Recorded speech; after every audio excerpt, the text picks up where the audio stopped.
ఇప్పటికే ఎండల తీవ్రతతో అల్లాడిపోతున్న తెలుగు రాష్ట్రాల ప్రజానీకానికి మరింత చెమట పట్టనుంది. మార్చి నెల ప్రారంభంలోనే భూమిని నిప్పుల కొలిమి చేసేందుకు సూర్యుడు సిద్ధమైపోతున్నాడు. ఇక్కడ అక్కడ అనే తేడా లేకుండా తన ప్రతాపం చూపెట్టబోతున్నాడు. రేపటి నుంచి ఎండలు మరింత పెరగనున్నాయని ఐఎండీ వెల్లడించింది.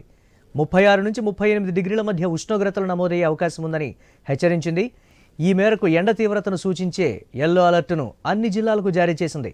మంచిర్యాల, ఆసిఫాబాద్, భద్రాద్రి కొత్తగూడెం, పెద్దపల్లి, జగిత్యాల జిల్లాల్లో 38 డిగ్రీలకు పైగానే పగటి ఉష్ణోగ్రతలు నమోదయ్యే అవకాశం ఉందని పేర్కొంది.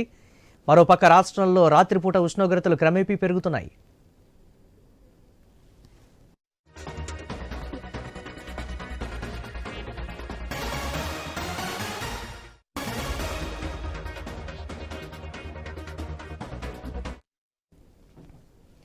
మార్చి నుంచి మే వరకు దేశవ్యాప్తంగా ఎండల తీవ్రత క్రమేపీ పెరగనుందని ఐఎండీ అంచనా వేసింది.